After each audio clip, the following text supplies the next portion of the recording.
नमस्कार दोस्तों, आपका सक्सेसफुल पॉइंट में स्वागत है।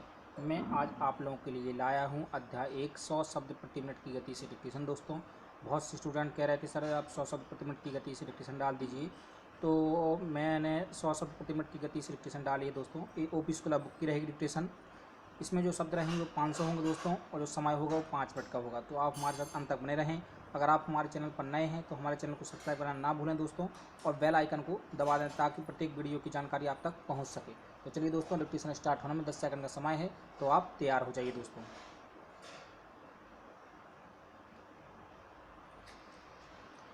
5 सेकंड का समय है दोस्तों। Dictation start.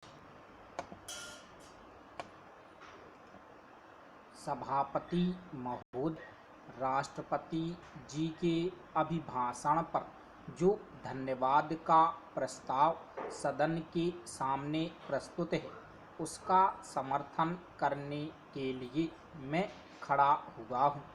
राष्ट्रपति जी का जो अभिभाषण है उसमें देश के लिए नई दिशा का निर्देश देने की कोशिश की गई है।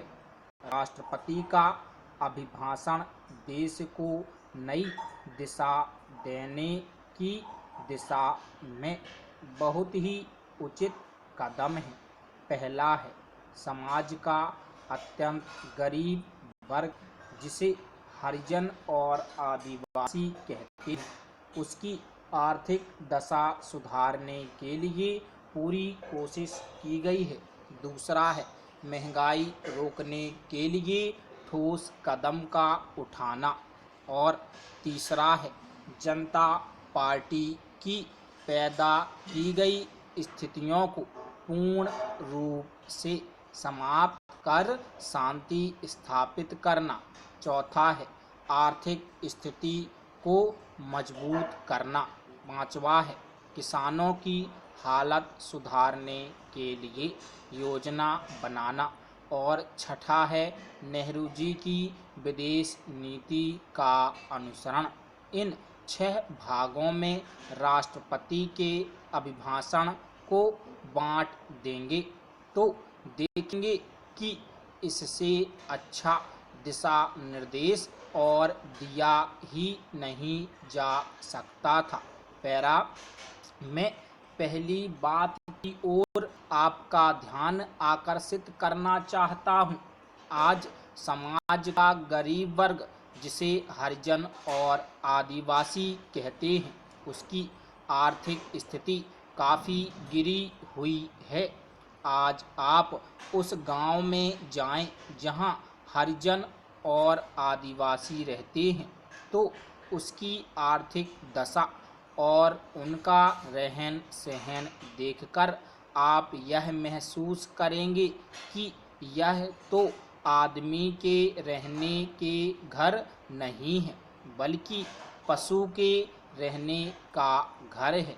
हमारे प्रधानमंत्री जी ना कुशल नेतृत्व में 20 सूत्री कार्यक्रम जो चला, उसके अंदर हम यह दावा तो नहीं करते कि हमारी सारी की सारी समस्याएं हल हो गईं, लेकिन उससे हमारे हरिजन और आदिवासी लोगों के अंदर यह भावना पैदा हुई कि आज की सरकार ही एक सरकार है जो उनकी दशा में सुधार ला सकती है और उनकी आर्थिक हालत में परिवर्तन ला सकती है।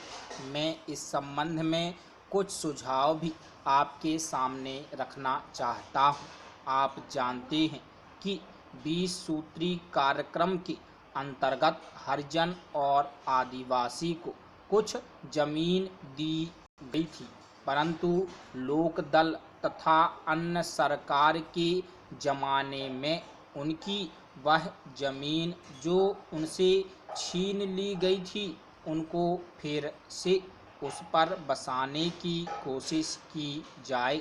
मैं सरकार से यह कहना चाहता हूँ कि हरिजन को सिर्फ ज़मीन देना ही काफ़ी नहीं है, उनको जमीन अवश्य दी जाए और इस काम को वह अपना मुख्य काम समझकर करें, लेकिन इसके साथ साथ उनकी शिक्षा की जिम्मेदारी भारत सरकार अपने हाथ में ले और प्रत्येक इलाके में तहसील के स्तर पर एक स्कूल हरिजन बच्चों के पढ़ने के लिए बनाया जाए।